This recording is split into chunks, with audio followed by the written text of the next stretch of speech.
Muy buenas noches. En esta parte trataremos de resolver algunos ejercicios algebraicos, trigonométricos, cuando el límite tiende a menos infinito.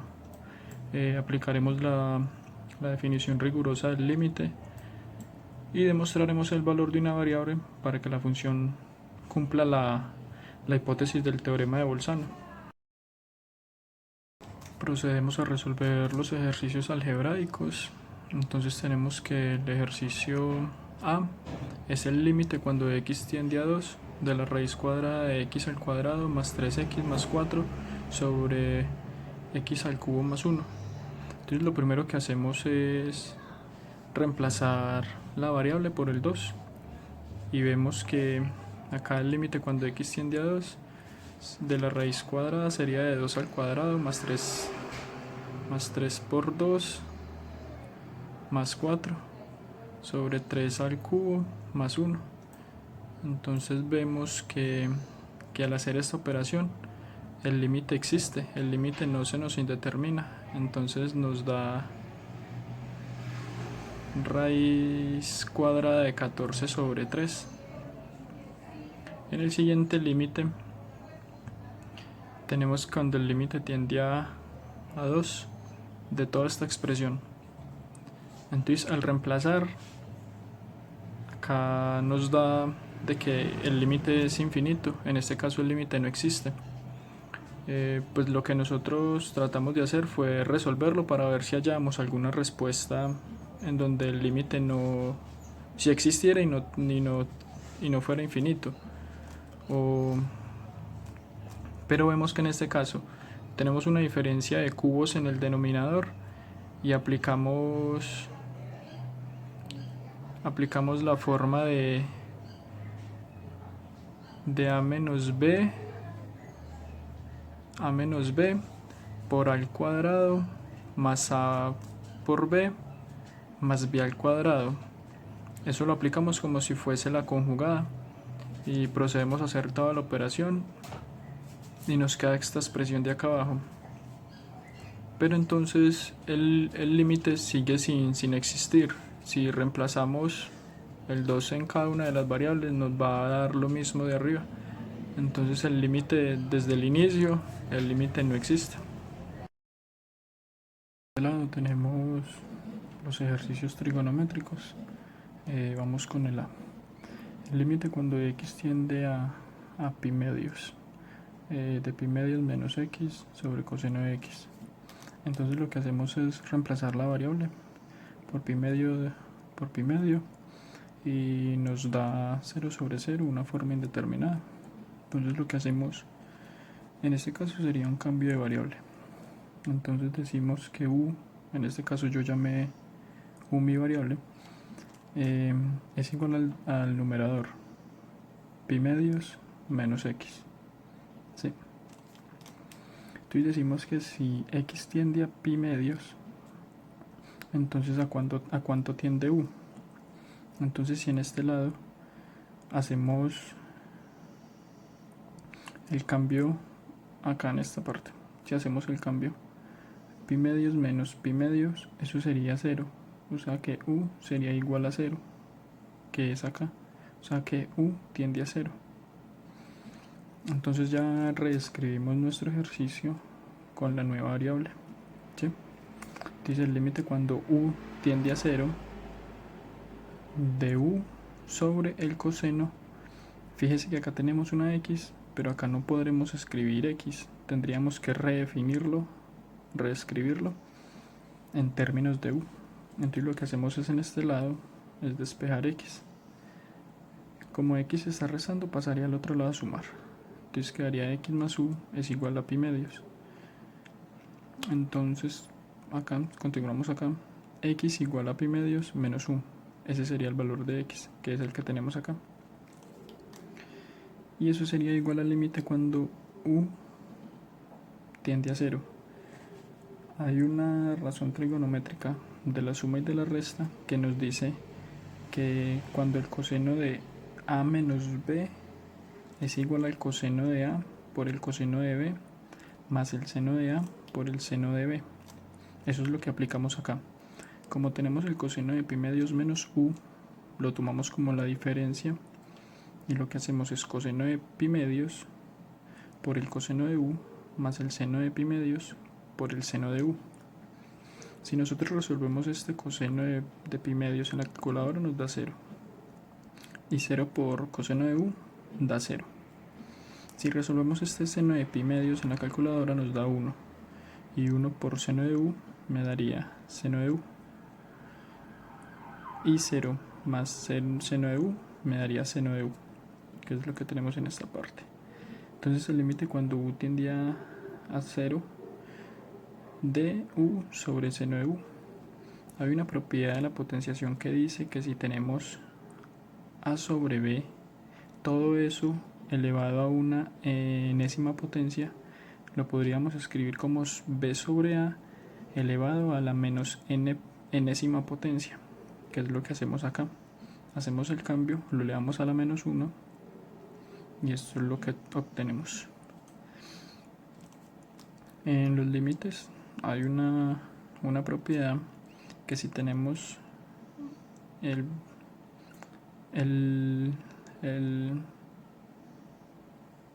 que si tenemos toda esta parte elevada a un valor, en este caso n, yo podría elevar todo el límite a esa misma potencia.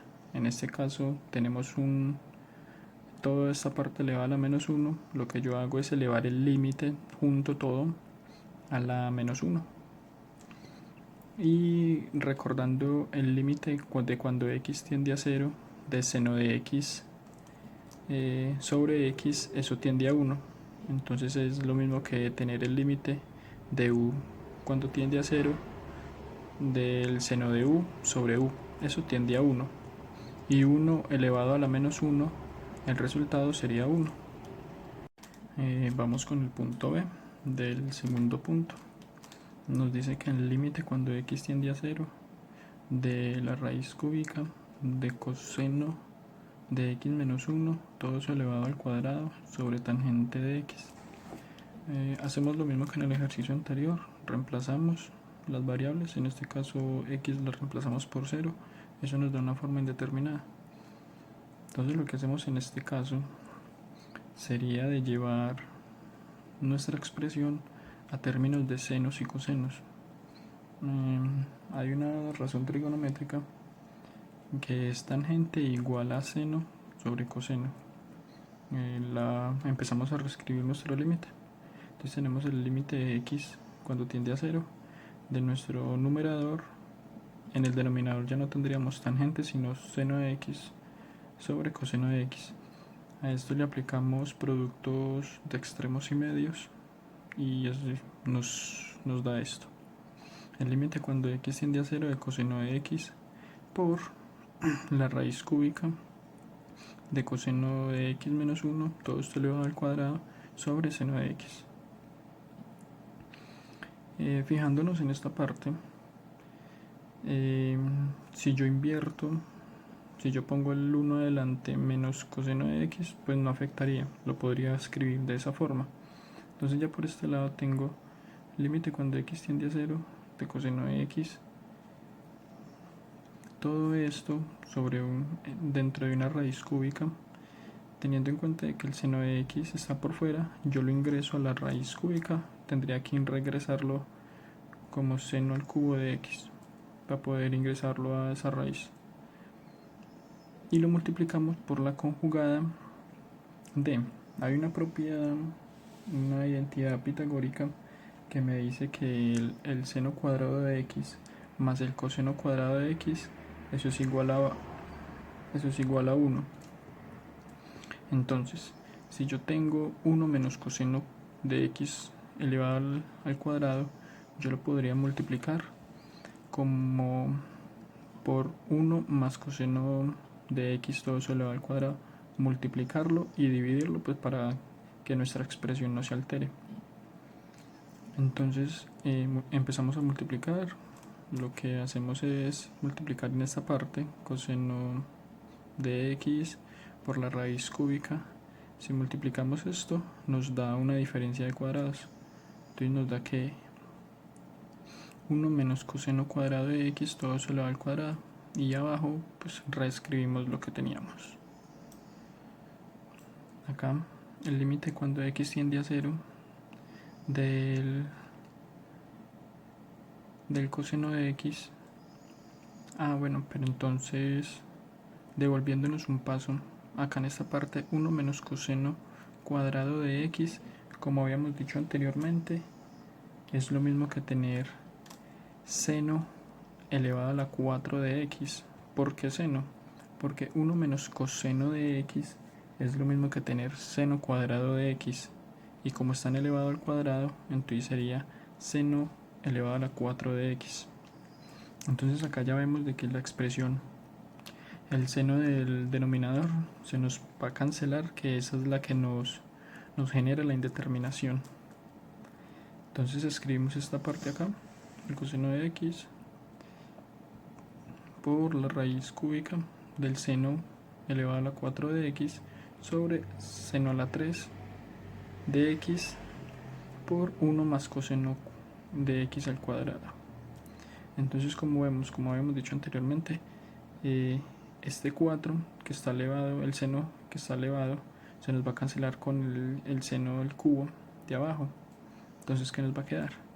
Nos va a quedar el límite cuando x tiende a 0 del coseno de x por la raíz cúbica del seno de x, en el numerador nos queda un seno, sobre 1 más coseno de x al cuadrado.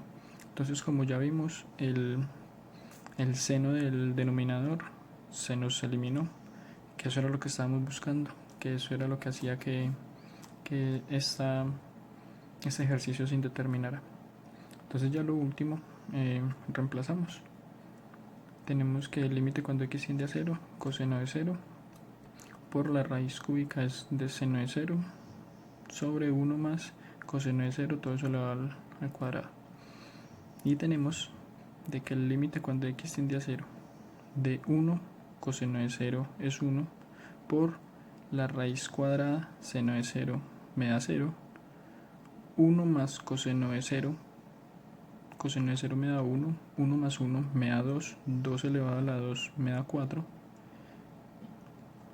Todo esto dentro de una raíz cúbica me daría 0, y 0 por 1, 0.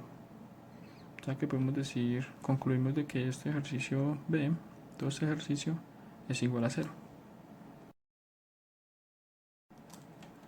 Para nuestro tercer ejercicio, de cuando el límite de x tiende a menos infinito, tenemos la raíz cuadrada de 9x elevado al cuadrado menos 1 más x.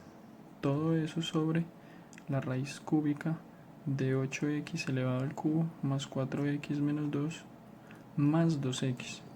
Si nosotros reemplazamos, esto nos da infinito sobre infinito, sería una forma indeterminada. Entonces, ¿qué hacemos?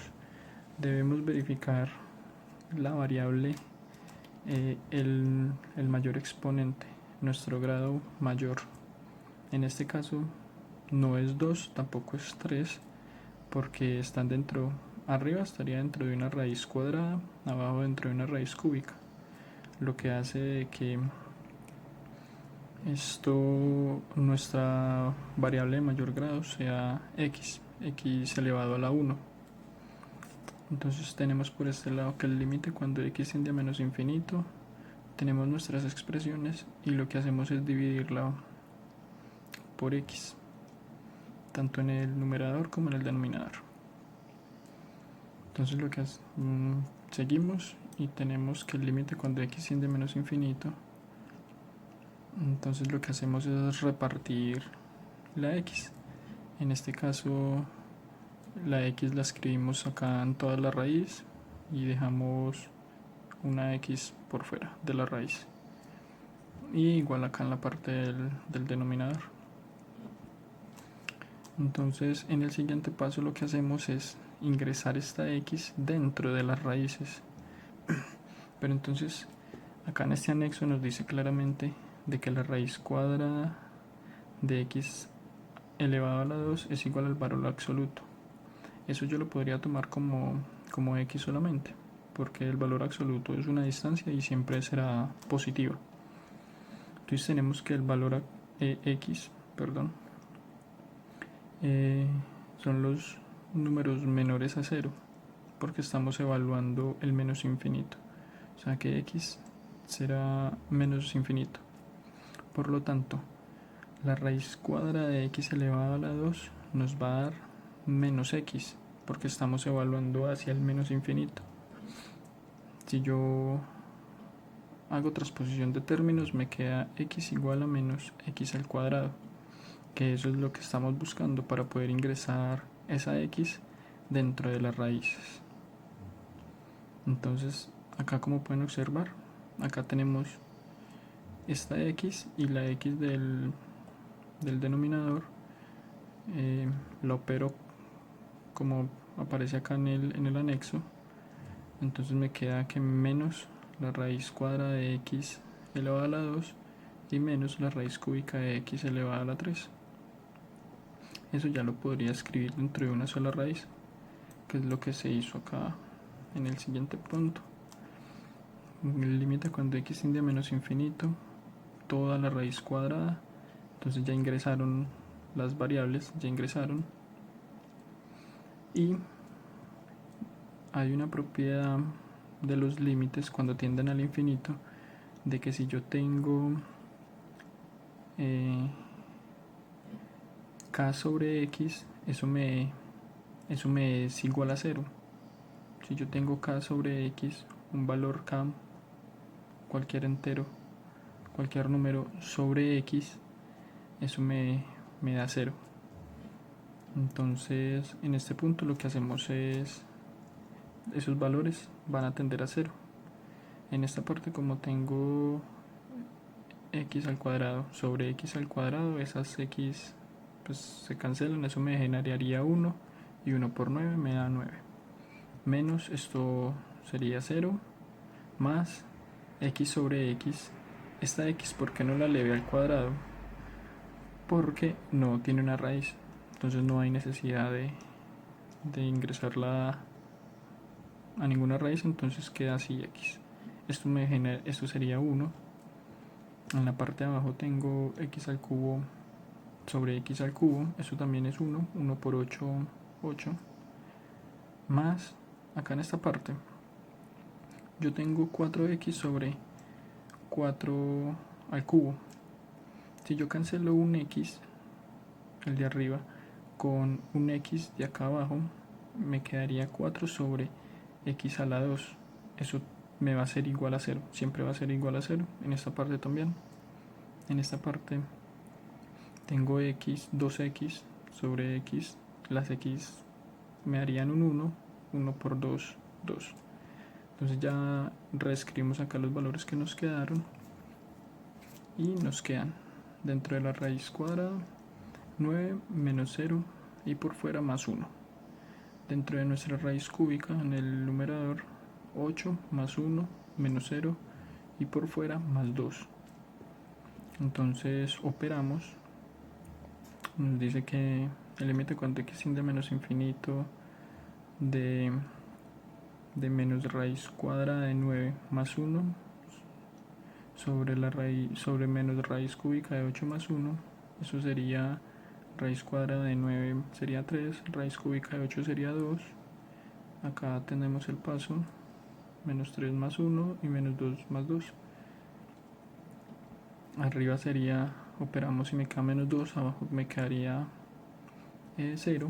Y siempre cuando tenemos un valor diferente de 0 en el numerador y abajo nos da 0, eso siempre nos tiende a infinito. En este caso nos tiende a menos infinito por el menos que tenemos acá en el numerador. Entonces concluimos de que toda esa expresión que nos dieron es igual a menos infinito. Nuestro siguiente ejercicio es demostrar por la definición rigurosa de límites de que el límite cuando x tiende a 4 de nuestra función es igual a 0. Esto lo que vamos a demostrar es que para todo epsilon mayor a 0 existe un delta. Entonces lo que vamos a hacer es una relación entre los dos valores absolutos. ¿Cuál sería nuestro primer valor absoluto? 2x más 1 menos L. El L en este caso sería 9, que acá lo tenemos. Nuestro segundo valor absoluto sería x menos 4. Entonces tenemos el primer valor absoluto menos epsilon siempre que este valor absoluto x menos 4 sea mayor a 0 y menor a delta. Entonces por lo tanto tenemos que, resolviendo lo que hay dentro de este valor absoluto, nos queda de que esto es igual a valor absoluto de 2x menos 8, y en este lado aplicando una factorización de factor común, tenemos que el factor común sería 2. Esto quedaría fuera de nuestro valor absoluto y dentro del valor absoluto quedaría x menos 4. Si se fijan acá es a lo que queríamos llegar. Entonces esto implica que la desigualdad del primer valor absoluto sea menor a epsilon, lo que requiere que 2 por el valor absoluto de x menos 4 sea igual a menos epsilon, porque si nos fijamos acá, este primer valor absoluto vendría siendo igual a esta última parte. Entonces de modo que se tiene, despejando acá el valor absoluto de x menos 4, lo despejamos a este lado, nos quedaría el valor absoluto de x menos 4 menos epsilon medios, ¿sí? Entonces finalmente decimos que delta siempre va a depender de epsilon. En este caso delta es igual a epsilon medios, siempre y cuando que esta elección miramos lo que ya habíamos dicho, de que el valor absoluto de 4 menos x debe de ser mayor a 0 pero menor a delta, y pues tenemos el valor a delta, que en este caso sería epsilon medios. Si lo probamos acá en esta parte, vemos que está bien, y esta sería la gráfica pues de esa función. Lo que nos decía de que el límite cuando x tiende a 4 de 2x más 1 es igual a 9, acá podemos ver de que cuando en nuestra abscisa se hace 4, el eje x se hace 4, nuestro valor en y va a ser 9, que eso era lo que nos estaba igualando acá esta función. En nuestro último ejercicio vamos a determinar el valor de a utilizando la hipótesis del teorema de Bolzano. ¿Qué nos dice este teorema de Bolzano? Que debemos de tener un f de a negativo, en este caso un f de b positivo, y debemos tener un f de c igual a 0. Eso es lo que nos dice nuestro teorema de Bolzano. Determinando el valor de a en esta función a trozos, nuestra función de x cuadrado menos 4, si x es menor o igual a 2, y de a por x menos 2 si x es mayor a 2. Entonces vemos que las dos funciones son continuas en todo su dominio. Entonces analizaremos la continuidad cuando x sea igual a 2. ¿Por qué cuando x sea igual a 2? Porque acá en las condiciones nos lo están dando.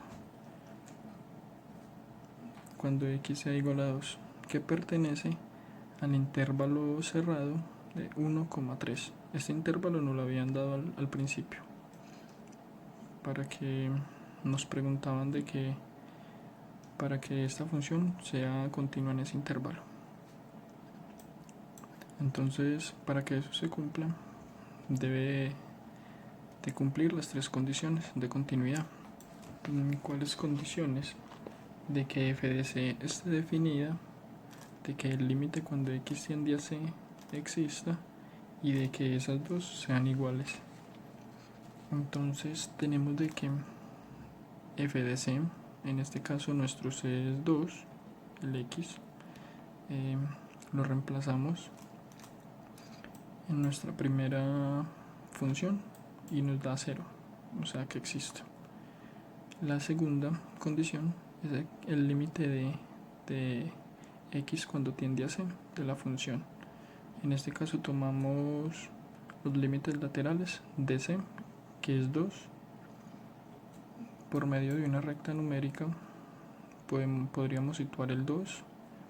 Entonces a la izquierda de 2 son los x menores o iguales a 2 y a la derecha serían los x mayores a 2, que acá en la función a trozos no lo muestra. Entonces a la izquierda, ¿qué función estaría? El x cuadrado menos 4, y a la derecha estaría nuestro ax menos 2. Entonces, reemplazando el valor de 2 en nuestra primera función, tenemos que 0. En nuestra segunda función nos daría 2a menos 2. En este paso necesitamos hallar el valor de a, entonces despejamos. Este menos 2 pasaría al otro lado a sumar, entonces nos quedan 2 igual a 2 por a. Y en esta parte, el 2 que está multiplicando a pasa al otro lado a dividir. Quedaría 2 sobre 2 igual a, y 2 sobre 2 es lo mismo que tener 1. Por lo tanto, entonces el valor de a es igual a 1. Acá lo tenemos. Como llegamos a la conclusión de que a es igual a 1, para que f sea continua en el intervalo anteriormente nombrado. Entonces, ¿qué hacemos? Cambiamos f de 1, lo evaluamos en nuestra primera función, nos daría menos 3, ahí tendríamos nuestro f de a negativo. Y el intervalo, el número 2 del intervalo, en este caso 3, lo cambiamos en nuestra segunda función, acá se ve, ese en este caso me da 1, lo que quiere decir que más positivo, 1 positivo, 1 negativo. Y nuestro f de c, pues lo reemplazamos en las dos funciones, nos da 0, lo que significa que 2 es nuestro f de c. En la gráfica se muestra mejor. Entonces cuando f de 1 de esta función de x cuadrado menos 4 es esta parte. Cuando f de 1, en este caso 1x, esto, nuestra imagen sería menos 3. Acá se ve, ¿sí? Menos 3, que ese es mi f de a. Y en la otra parte, f de 3, cuando x en el valor de las x es 3, mi f de b va a ser 1. En este caso es positivo. Y f de c, como habíamos dicho, es 2.